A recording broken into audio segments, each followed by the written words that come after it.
Hi guys, how are you guys doing? I hope you guys are well. I'm doing okay today. I hope you guys are well. I do have some words for you guys. I've just been taking my time. The Holy Spirit told me yesterday as well to take my time. Like, I'm going through a lot as well. Like, there's a lot of purging happening in my life, in a lot of our lives, including, like I told you guys before, like the whole furniture thing. And once I started throwing out all my furniture, I have a word for someone, but I wanted to tell you something. Once I started throwing out all my furniture and all the things I didn't need, I actually had to call this junk company because my whole garage filled up with things that I didn't even need. Like, my whole garage. I'm not even over exaggerating. There was a box inside the storage in my closet. A family member gave me something, and it was in the box with all the things, right? So I was shocked when I saw it because I was like, whoa, like, I was holding on to something that was connected to certain family members that, you know, it wasn't just that one family member was connected to. It was connected to like 3 or 4 of them that used to gang up on me a lot when I was younger, and that were also into witchcraft. So when I saw it, I was like, wow, I had to throw out the box. And then that led me to searching everywhere else in my house, and that's why my garage got filled, because once I started searching everywhere else in my house, I realized there was so much more things I had to get rid of. Not because of the whole witchcraft thing, but more so I'm just maturing in age. You know, I'm getting older. I'm turning 34 this year, so my taste, my style, everything just changed, right? And the Holy Spirit told me just start over. And I'm like, okay. So then I just had to like throw everything out. So, and then in the process of that, I had to repurchase new things so I can fill up these empty spaces in the house. So I've been a bit overwhelmed lately. On top of that, I'm fighting some things myself, like many of you guys. And speaking of family, this is the reason why God gave me this word to give to you, is because I can relate to you. And, you know, the best person to explain certain things to certain people are people that have these similar experiences, because not everybody can speak on certain topics like this, you know, and not everyone will understand these types of topics coming out of a person's mouth unless they've experienced it. So the point of me saying this was, I wasn't sure why God was bringing up all these family things these last couple of days, and then he mentioned to me that, you know, there's things that I didn't know. He revealed to me as well. But there's also something that I have to release to someone, okay? Now, before I say the word, I'm going to say this.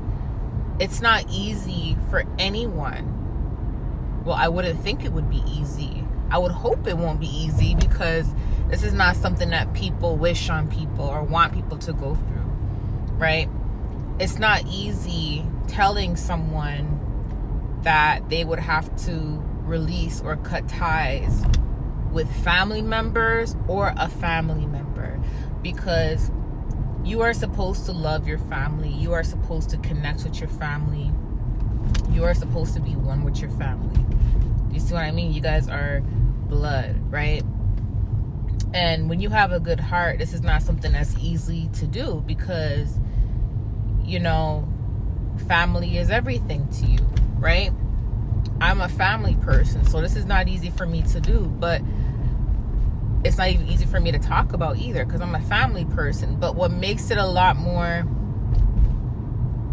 easy for me to not take it as harsh was the fact that I never really had that family dynamic in the first place since I was a child. And because I was already at a stage where God isolated me as a child from my family. So when I did try to reconnect and get things right and it didn't work out, I was hurt that I had to isolate myself again.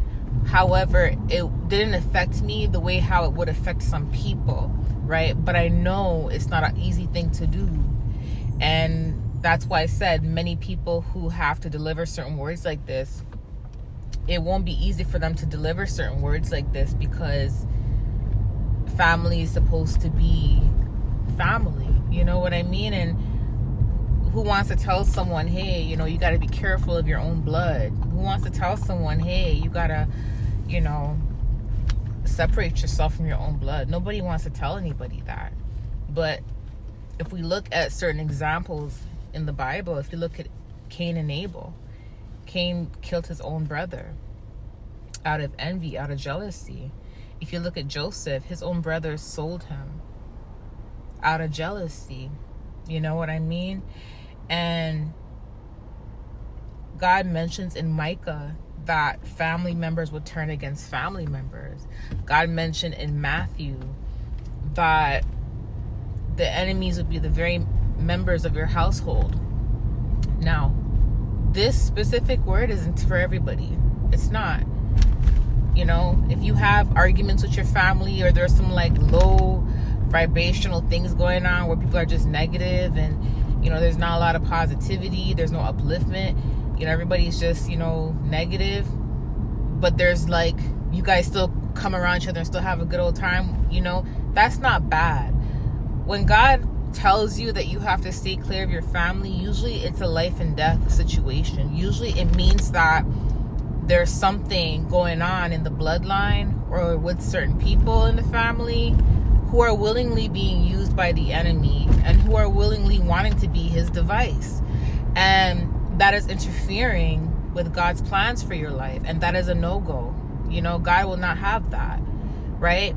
And especially when he has a calling for your life. And remember, God can see things that we can't see. So when God gives us really hard instructions like that, it's very important to be obedient, because just like Cain and Abel, if God, you know, I don't think God gave Abel instructions, I'm not sure, but imagine like that was your situation and God is trying to protect you from your own family member, like poisoning you or trying to get you in a psych ward or trying to get you locked up in jail. Like, imagine him trying to prevent you from some plots and schemes, and then you're refusing to listen to him, and then that happens, right? So God knows the hearts of people. God knows the thoughts of people, the intentions of people. And you have to trust that when God gives you specific instructions like this, know that it's for the best, right?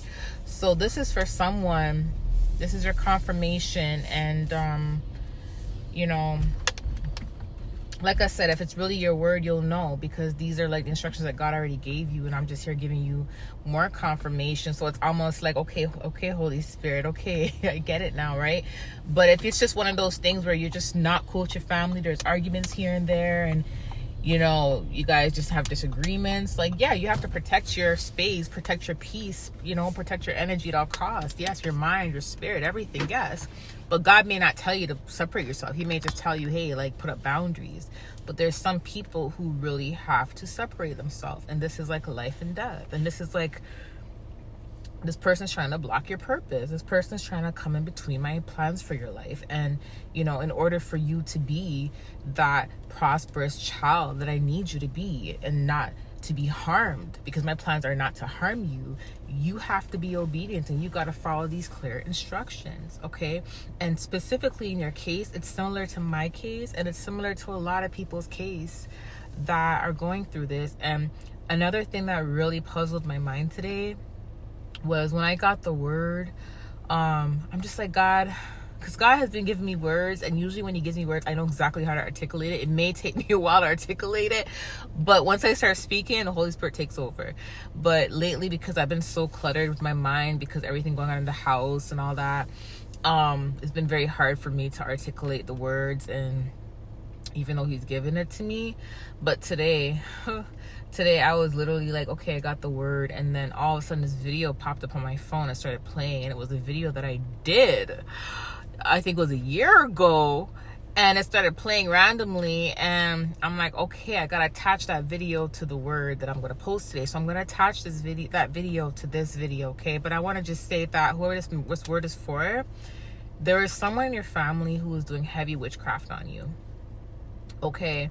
And This person knows that you are the generational curse breaker. Okay. So I know you've already suspected it, and like, I know it's not an easy thing to talk about, easy thing to say, but I'm telling you from someone that's going through this experience, if it does make you feel a little bit more better to know that I'm experiencing the same thing too, and that you're not alone. There's many of us who are experiencing the same thing. Some of us actually have warlocks and witches in our family, and we did not know there were warlocks and witches. Like, there was a lot of signs, but a lot of us were not as discerned as we are today. And before, there was a lot of signs. It's almost like years had to go by, months had to go by before we start connecting the dots, right? So once you become more discerned, and the Holy Spirit pulls you away from all the distraction, and you start to grow in your gifts, you start to evolve in your gifts, you start to receive wisdom, it's almost like you're now able to you're able to spot out every single red flag without even looking for it. You can just see it. So then when you start to reflect back, you're like, oh my gosh, this is what that meant. So yeah, some of us have warlocks and witches in our families that, that know about our purpose, and they will stop at nothing, to block us. And these are the narcissists I was talking about as well. Some of the narcissists I was talking about in that video. And I'm going to do a separate video telling you guys how to block out these spiritual narcissists. But I mentioned in that video that one of the most dangerous spiritual narcissists you can have any type of encounter with are the ones that are close to you, because that's who the devil will choose to use, the ones who share the same blood as you, the ones who are close to you. Because any type of witchcraft ritual that is done, to you, it's more powerful when it is done by someone who shares the same blood as you, because they can use themselves as a sacrifice in order to get to you. They can use their own hair, they can use their own blood, they can use whatever in their ritual, because the blood is still connected to you, right?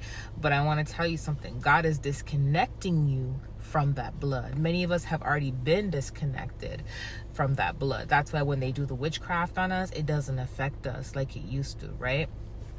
But you're still connected to that blood. So God is trying to remove you from that blood. Whenever you are around the witches in your family or the warlocks in your family, or you're around the people that are doing it, the curse or the effects of the witchcraft can feel a lot stronger.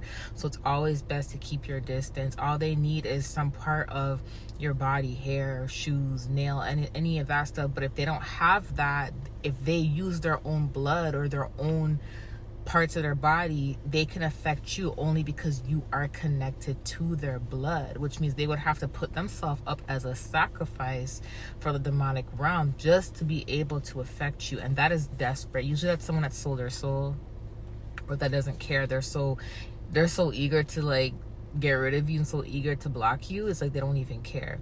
But let me tell you something. Through the grace of God, you are covered, and through the grace of God, you are protected. And let me tell you something. Through the grace of God, this is why he says obedience is better than sacrifice. Because if he is giving you specific instructions and trying to detach your blood from that covenant's blood, you have to be obedient. You have to obey.